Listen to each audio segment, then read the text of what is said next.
اعوذ باللہ من الشیطان الرجیم بسم اللہ الرحمن الرحیم الحمد للہ رب العالمین وبارہ الخلائق اجمعین الصلاۃ والسلام والتحیۃ والاکرام وجد الحسن والحسین بمقاتب طٰہٰ و یاسین ورحمۃ للعالمین ومکی المدنی الخرشی الحاشمی سمیہ فی السماء احمد ورسول المسدد وشفیع قلوبنا وطبیب نفوسنا ابی الزہراء محمد والمعصومین المظلومین المنتجبین ولعنۃ اللہ علی اعدائہم اجمعین من یومنا ھذا الی یوم الدین اما بعد فقد قال اللہ تعالی فی کتاب المبین قولہ الحق بسم اللہ الرحمن الرحیم شہر رمضان الذی انزل فیہ القرآن۔ سب سے پہلے میں آپ تمام حضرات کی خدمت میں ماہ مبارک رمضان کی مبارکباد پیش کرتا ہوں اور دعا گو ہوں کہ پروردگار عالم اس ماہ میں ہم نے جو اطاعت و عبادات کو انجام دیے ہیں اسے اپنی بارگاہ میں قبول فرمائے، اور جو ایام باقی رہ گئے ہیں ان میں زیادہ سے زیادہ اطاعت و عبادات کو انجام دینے کی توفیقات عنایت فرمائے۔ یہ ماہ مبارک رمضان رحمتوں والا مہینہ ہے، عظمتوں والا مہینہ ہے، برکتوں والا مہینہ ہے۔ یہ وہ مہینہ ہے جس میں خداوند عالم کی برکت اوج پر ہے، یہ وہ مہینہ ہے جس میں خداوند عالم کی رحمت وسیع سے وسیع تر ہے، یہ وہ مہینہ ہے جس میں خداوند عالم نے مغفرت کے دروازے مومنین کے لیے کھول دیا ہے تاکہ ہر مومن اس ماہ سے اثر دنیاوی اور اثر مغفرت کو حاصل کر سکے۔ یہ ماہ مبارک وہ مہینہ ہے جس کے لیے خداوند عالم نے کہا ہے یہ مہینہ میرا مہینہ ہے، اور ہم نے دیکھا ہے جب بھی خداوند عالم نے جس چیز کو بھی اپنے سے نسبت دی ہے وہ عظمتوں میں کسی کی برابری نہیں کر سکتی، وہ رحمت اور برکت اور اثر دنیاوی و معنوی میں بے مثال ہے۔ خداوند عالم نے قرآن مجید کو اپنی کتاب کہا تو وہ کتاب معجزہ ہو گئی۔ خداوند عالم نے کعبے کو اپنا گھر کہا تو کعبہ مسلمانوں کا قبلہ ہو گیا۔ خداوند عالم نے ابراہیم کو اپنا خلیل کہا تو ابراہیم درجہ امامت پہ پہنچ گئے۔ خداوند عالم نے رسول کو اپنا حبیب کہا تو رسول رحمت للعالمین بن گئے۔ خداوند عالم نے اہل بیت کو اپنے اہل بیت کہا تو وہ اہل بیت اتنے درجے پہ پہنچ گئے کہ لوگ انہیں وسیلہ قرار دینے لگے، اور خداوند عالم نے مومنین کو اپنا مومن کہا تو اس کی عظمت، اس کی عزت کعبے کی دیوار سے بڑھ کر ہو گئی۔ یعنی جب بھی خداوند عالم نے جس کو بھی اپنے سے نسبت دیا وہ درجات میں بلند ہو گیا، اور خداوند عالم نے ماہ رمضان کو بھی اپنا مہینہ کہا ہے تو اس مہینے میں کتنے آثار چھپے ہوئے ہوں گے جسے انسان درک نہیں کر سکتا۔ اور خداوند عالم نے اس دنیا کو اس طرح سے تخلیق بخشی ہے کہ اس کائنات میں ہر ایک لمحہ، ہر ایک گھنٹہ، ہر ایک ہفتہ، ہر ایک دن، ہر ایک مہینہ، ہر ایک سال انسان پہ اثر انداز ہو رہا ہے، لیکن بعض وقت انسان متوجہ رہتا ہے تو بعض وقت انسان ان آثار سے کیا ہے غافل ہو جاتا ہے۔ یہی وجہ ہے خداوند عالم نے جب انسان کی اس فطرت کو دیکھا کہ وہ انسان متوجہ نہیں رہتا تو ہر دن میں 5 اوقات کو مخصوص کیا تاکہ انسان اثر دنیاوی اور اثر معنوی کو ان وقت حاصل کریں، یعنی دن میں 5 وقت کی نماز قرار دے دیا تاکہ ان اوقات کا اثر انسان درک کرتا رہے، اور ہر ہفتے میں 1 دن یوم جمعہ کا قرار دیا تاکہ انسان سارا ہفتہ اس آثار سے کیا ہے فائدہ حاصل کر سکے، اور خداوند عالم نے ہر سال میں ایک ماہ مبارک رمضان قرار دیا تاکہ انسان اس مہینے کے اثر کو سارا سال اور ساری زندگی استفادہ کرتا رہے۔ اسی لیے آج کی تقریر کے لیے جو ہم نے عنوان اختیار کیا ہے وہ ماہ مبارک رمضان اور اس کے آثار ہیں، یعنی آثار رمضان تربیت انسان کے لیے۔ خداوند عالم نے اس مہینے کو رکھا ہے تاکہ اس ایک مہینے کے ذریعے سے اگر انسان صحیح درک کر لے اس کی تربیت کے لیے کافی ہے۔ یہ وہ مہینہ ہے جس میں اطاعتیں بھی ہیں، عبادتیں بھی ہیں، دنیا بھی ہے، آخرت بھی ہے، یعنی ماں باپ کی اطاعت بھی ہے۔ آپ جو بھی خوبی دیکھنا چاہتے ہیں اس ایک مہینے میں خداوند عالم نے قرار دے دیا، اور یہاں تک جب اس مہینے کی تعریف کرنی چاہیے تو خداوند عالم نے کہا یہ وہ مہینہ ہے جس میں قرآن نازل ہوا، قرآن کتاب تربیت ہے، اسی مہینے میں نازل ہوئی۔ اس کا مطلب یہ ہوا کہ جس نے بھی اس ایک مہینے کو صحیح سے درک کر لیا سارے سال کے لیے، سارے زندگی کے لیے، اس کی تربیت کے لیے کافی ہے۔ اسی لیے ہم نے اس ماہ مبارک کا جو عنوان رکھا ہے وہ آثار رمضان تربیت انسان میں۔ پہلا اثر جو ماہ مبارک رمضان کا ہوتا ہے وہ اثر دنیا ہے۔ جب ہم دیکھتے ہیں اثر دنیاوی ہے، خود ماہ مبارک رمضان کے اثر کو سمجھنے کے لیے خود اس کا نام کافی ہے کہ رمضان کو رمضان کیوں کہا جاتا ہے۔ جب سوال کیا گیا رمضان کو رمضان کیوں کہا جاتا ہے تو جواب ملا رمضان نکلا ہے رمز سے، جس کے معنی ہوتے ہیں جلانا۔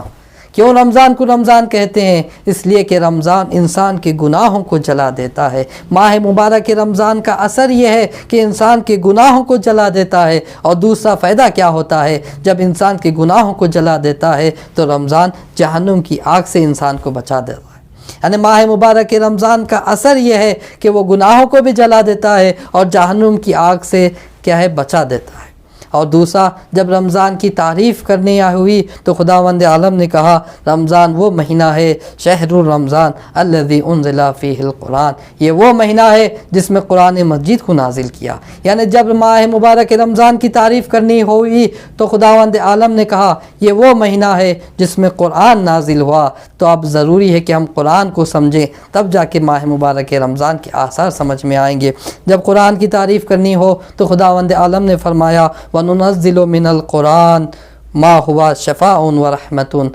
خداوند عالم نے قرآن کو نازل کیا ہے اس طرح سے قرآن شفا بھی ہے اور رحمت بھی ہے۔ یعنی رمضان میں جو قرآن نازل ہوا ہے اس کا اثر یہ ہے وہ کیا ہے شفا اور رحمت مومنین کو دیتی ہے۔ اسی طرح سے رمضان کا اثر بھی یہ ہے کہ ماہ مبارک رمضان انسان کو شفا بھی دیتا ہے اور رحمت الہی سے فیض مند ہونے کی توفیق بھی دیتا ہے۔ اور دوسرا ماہ مبارک رمضان کے اثر کو سمجھنے کے لیے 3 حصوں میں تقسیم کیا گیا ہے، ایک آثار دنیاوی، دوسرا آثار معنوی، تیسرا آثار اخلاقی۔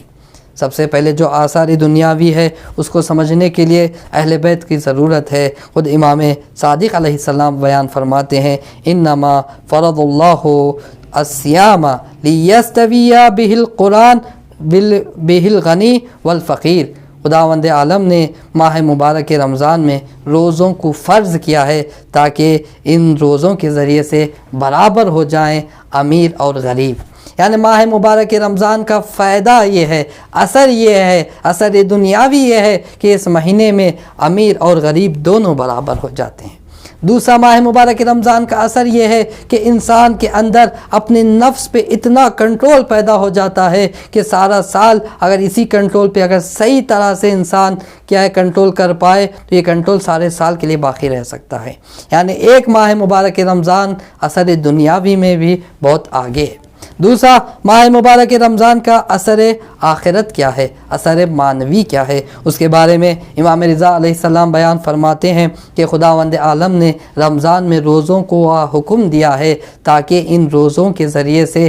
انسان اس بات کو سمجھ لے کہ جو دنیا کی بھوک اور پیاس ہے وہ آخرت کی بھوک اور پیاس کے سامنے کچھ بھی نہیں ہے۔ یعنی اثر دنیاوی یہ تھا کہ رمضان یہ سکھا رہا تھا، یہ اثر دے رہا تھا کہ امیر اور غریب کس طرح ایک ہو سکتے ہیں، کس طرح غریب کی بھوک کو امیر در کر سکتا ہے۔ اب ماہ رمضان کا اثر معنوی ہے، خداوند عالم بندے کو یہ بتانا چاہ رہا ہے دیکھو جب دنیا کی بھوک یہ ہے تو آخرت کی بھوک کیا ہوگی، جب دنیا کی بھوک سے انسان اتنا تھک جاتا ہے تو آخرت کی بھوک کا کیا ہوگا۔ یہ اثر معنوی ہے۔ دوسرا اثر معنوی جس کے بارے میں خود امام رضا علیہ السلام فرماتے ہیں جس بندے نے بھی، جس مومن نے بھی اس ماہ مبارک رمضان میں ایک آیت کی تلاوت کی گویا اس نے دوسرے ایام میں، دوسرے مہینوں میں سارا قرآن ختم کیا ہے۔ کیوں؟ کیونکہ ماہ مبارک رمضان میں کیا ہے اثر معنوی بھی پایا جاتا ہے۔ تیسرا، خود امام علی علیہ السلام فرماتے ہیں صوم القلب خیر من الصیام اللسان وصیام اللسان خیر من صیام البطن۔ امام علی بیان فرما رہے ہیں دیکھو جو دل کا روزہ ہے نا وہ کیا ہے زبان کے روزے سے بہتر ہے، اور آگے کہہ رہے ہیں جو زبان کا روزہ ہے وہ بطن کے روزے سے بہتر ہے۔ یعنی امام اس ایک حدیث میں 3 اثر کی طرف اشارہ کر رہے ہیں۔ پہلا اثر کیا ہے، وہ روزہ جو صرف شکم کا ہو وہ بھی بہتر ہے، لیکن اس سے بہتر زبان کا روزہ ہے، اور کہہ رہے ہیں زبان کا روزہ بھی بہتر ہے، اس سے افضل دل کا روزہ ہے۔ اس کا مطلب کیا ہے، انسان شکم کے روزے میں کیا کرتا ہے، شکم کے روزے میں انسان وہ چیزیں جو حلال ہیں اسے بھی نہیں کھاتا، کھانے پانی سے دور رہتا ہے، یہ شکم کا روزہ ہے۔ زبان کا روزہ کیا ہے، کہ زبان کا روزہ وہ ہے کہ انسان غیبت نہ کرے، تہمت نہ لگائے، جھوٹ نہ بولے، یہ زبان کا روزہ ہے۔ اب سوال یہ ہوتا ہے کہ دل کا روزہ کیا ہے؟ جب سوال کیا گیا کہ دل کا روزہ مطلب یہ ہے کہ خداوند عالم کے سوا کوئی اور دل میں شامل نہ ہو، یہ ہے دل کا روزہ۔ امام علی کہہ رہے ہیں دل کا روزہ زبان کے روزے سے بہتر ہے، اور زبان کا روزہ شکم کے روزے سے بہتر ہے۔ یہ اثر معنوی ہے۔ اور اثر معنوی کیا ہے کہ اس مہینے میں سانس لینا عبادت ہے، اس مہینے میں سو جانا بھی عبادت ہے۔ کیوں؟ کیونکہ یہ اثر معنوی رکھتا ہے۔ یہ مہینہ تربیت انسان کے لیے آیا ہے، انسان کو کیا ہے عبادت الہی کی طرف نزدیک کرنا چاہتا ہے، یہ اثر معنوی ہے۔ تیسرا، رمضان کے آثار اخلاقی کیا ہیں؟ آثار اخلاقی کو سمجھنے کے لیے امام باقر علیہ السلام بیان فرماتے ہیں، امام باقر فرما رہے ہیں کہ کچھ لوگوں کے روزے کیا ہے کامل نہیں ہیں، یعنی وہ صبح سے شام تک بھوکے تو ہیں لیکن ان کا روزہ کامل نہیں ہوتا۔ یعنی روزہ صرف صبح کی اذان سے لے کے مغرب کے وقت تک کا نہیں ہے، بلکہ اس کا روزہ ایک تکمیل ہوتا ہے۔ کامل ہونے کا وقت کیا ہے؟ امام صادق فرما رہے ہیں اگر کوئی امام کی نافرمانی کرے، اگر وہ پورا دن بھی بھوکا رہے، اسے کوئی فائدہ ہونے والا نہیں ہے، اس کا روزہ کامل نہیں ہے۔ کیونکہ ماہ مبارک رمضان درس اخلاقی دیتا ہے، کہتا ہے دیکھو ایک بندہ جو امام کا نافرمان ہو اس کا روزہ کامل نہیں ہے۔ دوسرا یہ کہہ رہے ہیں وہ بچہ جو اپنے والدین کا نافرمان ہو، ایک بچہ ہے جو اپنے والدین کی نافرمانی کر رہا ہے اور بھوکا ہے اور یہ سوچ رہا ہے کہ میرا روزہ کامل ہوا، تو وہ اشتباہ کر رہا ہے۔ جب تک اس کے پاس اخلاق نہ ہو، اس کا اثر معنوی اور اثر اخلاقی نہ ہو، تو اس کا روزہ کامل ہونے والا نہیں ہے۔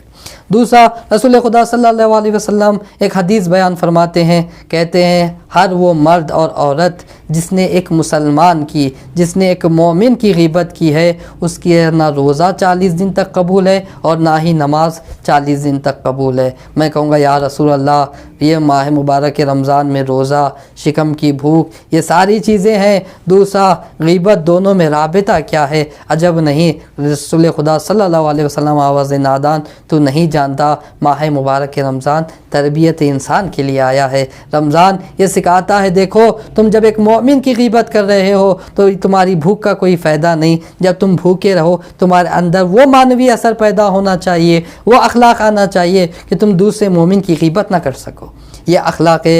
کا اثر جو ماہ مبارک رمضان میں ہونا چاہیے۔ تیسرا، رسول خدا صلی اللہ علیہ وسلم کے سامنے ایک عورت نے اپنی کنیز کے ساتھ بد اخلاقی کی، تو رسول خدا صلی اللہ علیہ وسلم نے حکم دیا کھانے کو تیار کیا جائے۔ جب کھانے کو تیار کیا گیا تو رسول خدا نے اس عورت سے کہا کہ تم کھانا کھا لو۔ اس عورت نے کہا یا رسول اللہ میں روزے سے ہوں، تو رسول خدا صلی اللہ علیہ وسلم نے بیان فرمایا اس روزے کا کیا فائدہ جب تمہارے پاس اخلاق نہیں ہے، جب تم نے اپنی کنیز کے ساتھ اچھا برتاؤ نہیں کیا ہے تو تمہارا روزہ تمہیں کوئی فائدہ دینے والا نہیں ہے، اس کا کوئی اثر ہونے والا نہیں ہے۔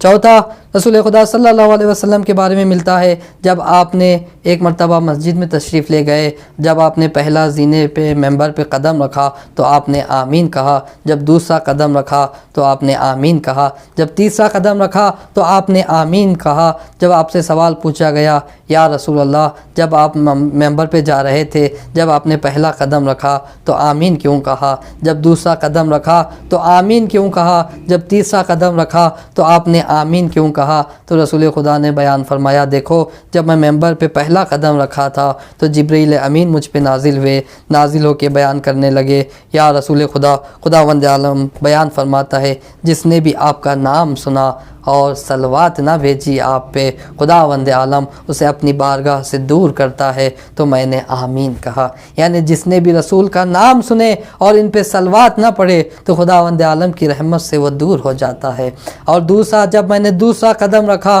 تو جبریل امین مجھ پہ نازل ہوئے، نازل ہو کے بیان کرنے لگے، وَمَنْ أَدْرَكَ شَهْرُ الرَّمْضَانِ فَلَمْ يَغْفَرْ لَهُ، جس نے ماہ مبارک رمضان کو درک کیا اور اس نے اپنی مغفرت نہیں کر پایا اس مہینے میں، تو خداوند عالم اسے اپنی بارگاہ سے دور کرتا ہے۔ تو میں نے آمین کہا۔ اور جب میں نے تیسرا قدم رکھا تو جبریل امین مجھ پہ نازل ہوئے اور کہنے لگے، یا رسول اللہ، خداوند عالم بیان کرتا ہے جس نے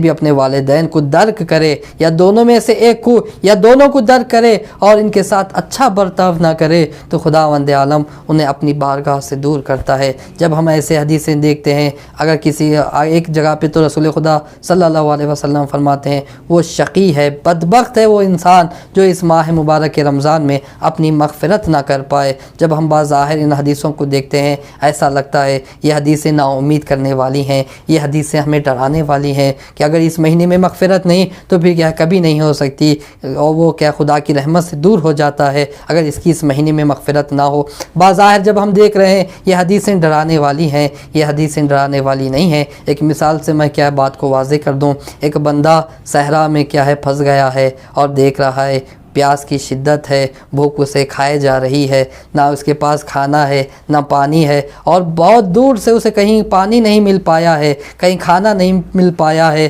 اور آگے بھی جانتا ہے کہ کہیں پانی ملنے والا نہیں ہے، کہیں کھانا ملنے والا نہیں ہے۔ اتنا جاننے کے باوجود انسان اچانک کیا دیکھتا ہے، ایک چشمہ پھوٹ رہا ہے اور پانی نکلتا جا رہا ہے۔ اب وہ انسان ایسے ہی کھڑا رہے، کہے کہ میں پانی نہیں پیوں گا، دنیا کہے گی کتنا بڑا بدبخت انسان ہے، کتنا بڑا بے وقوف ہے۔ جب اسے پانی کی ضرورت ہے، پیاسا ہے، اس نے کہیں پانی آگے نہیں پیا ہے اور جانتا ہے کہ آگے کہیں پانی ملنے والا نہیں ہے، اتنا جاننے کے بعد، اتنا یقین رکھنے کے بعد یہ بندہ پانی نہیں پی رہا ہے، کتنا بڑا بے وقوف ہے، کتنا بڑا بدبخت ہے۔ اسی طرح سے رسالت کی نگاہیں دیکھ رہی ہیں ایک انسان جو گناہ گار ہے، اس کی ساری زندگی گناہوں میں گزر چکی ہے، وہ دیکھ رہا ہے اس سے پہلے جو 11 مہینے ہیں کہیں اس کی مغفرت نہیں ہو پائی ہے، اب رمضان کا مہینہ آ گیا ہے اور انسان کو یہ بھی یقین ہو جائے کہ رمضان میں اگر مغفرت نہ ہو پائی دوسرے مہینوں میں مغفرت ہونا مشکل ہے۔ جب اس بات کا یقین کرنے کے باوجود اگر انسان اپنی مغفرت کی طرف نہ پہنچے،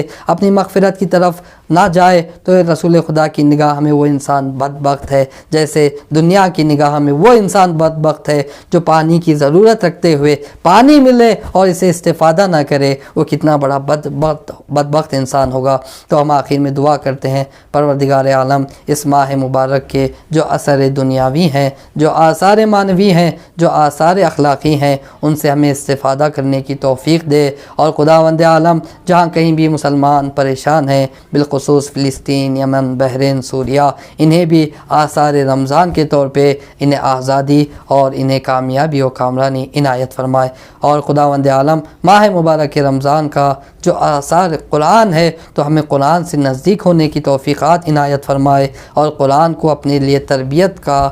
کتاب قرار دینے کی توفیق عنایت فرمائے، اور اس ماہ مبارک جو انسان کی تربیت کے لیے آیا ہے، جو آثار معنوی رکھتا ہے، ان سے ہمیں بہرے مند ہونے کی توفیق عنایت فرمائے، اور آخر میں ہمارے امام زمانہ کے ظہور میں تعجیل فرمائے، ہمیں ان کے اعوان و انصار میں شمار فرمائے۔ والسلام علیکم ورحمۃ اللہ وبرکاتہ۔